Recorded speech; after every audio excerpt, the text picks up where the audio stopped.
This happened in Tamil Nadu, India. This was during the 90s, and my uncle was into the land-owning business. He had a lot of money invested in properties and was earning good returns.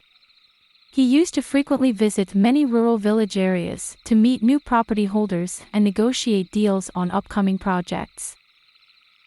It was one such visit to a village. He reached the place by bus in the evening time at around 4 p.m. His meeting was over by around 7 in the evening, and he decided to leave that very night and return home. He reached the bus station and went on to inquire about bus timings. This was back when there was no GPS and he only had a feature phone.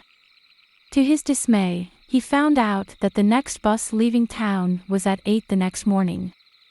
My uncle had no plans of staying there as he didn't have any place to stay. So he decided to rent a room in a hotel for the night, get some sleep and catch the bus the next day. There were some hotels scattered around the bus station. My uncle was too tired to go searching for a hotel, and after asking the locals, the nearest hotel seemed like the best choice as the others were farther away. My uncle was a bit hesitant as it looked kinda dirty, but he thought in his mind that it's just for one night. He then had dinner in a nearby restaurant and went to the hotel. He asked if there were any rooms available, and the receptionist told him that there were only few rooms available in the top floor, that is the second floor. All other rooms were either booked or undergoing repair work. My uncle took the room, went up, and opened his room. The room was painted off-white and was smelly, though it had not been used in a while. There was not much in the room except for a single bed, a small table on its side, and a fan attached to the ceiling. There was tube light fixed on the wall and a lamp on the small table. There was door on one side, opening into the attached bathroom as well. The room had a window with a view which sadly could not be seen at that time as it was nighttime. He decided to call someone for room service, but the phone wasn't working.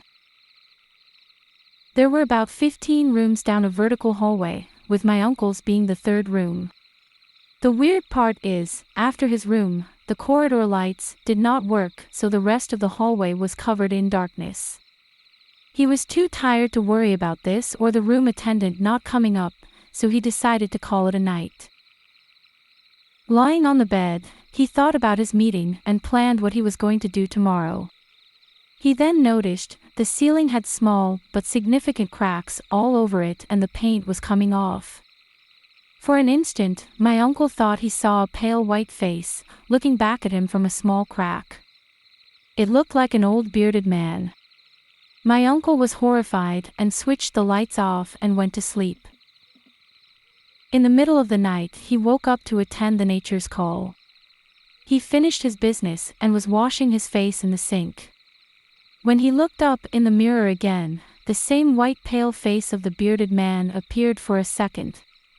My uncle was petrified and ran to his bed, forcing himself to go back to sleep. He woke up the next day as sunlight was hitting his face. He checked his watch and it showed 7 a.m. My uncle got up and quickly got ready. He then went down to lobby, paid the bills and asked the receptionist about the face he had seen, and the receptionist stated that he was just imagining things. My uncle went down to the bus station and booked his return bus and waited. At the bus stop, there were only 4 to 5 people waiting with him. One lady with her newborn, a man covering his face with a handkerchief, and a couple of teenagers. A bus came, and the teenagers and the lady with the baby got onto the bus. It wasn't my uncle's bus, so he continued waiting. His watch had weirdly stopped working at 7, so he was not sure what time it was. He went up to the old man and asked him the time. To my uncle's horror, as the man turned and removed his handkerchief, he realized that it wasn't the first time he had seen that face. The last time he saw that face was just a few hours ago in the hotel room, on the bathroom mirror. My uncle froze and blacked out. The next thing we know, he was on the bus coming back home. My mom doesn't believe him, but she told me one thing: when my uncle reached home he was running a very high fever. Funny thing is that, when my uncle asked the people in the bus about the old man, they told him that he was the only one waiting at the bus stop, and he voluntarily got on the bus, but my uncle does not remember doing that.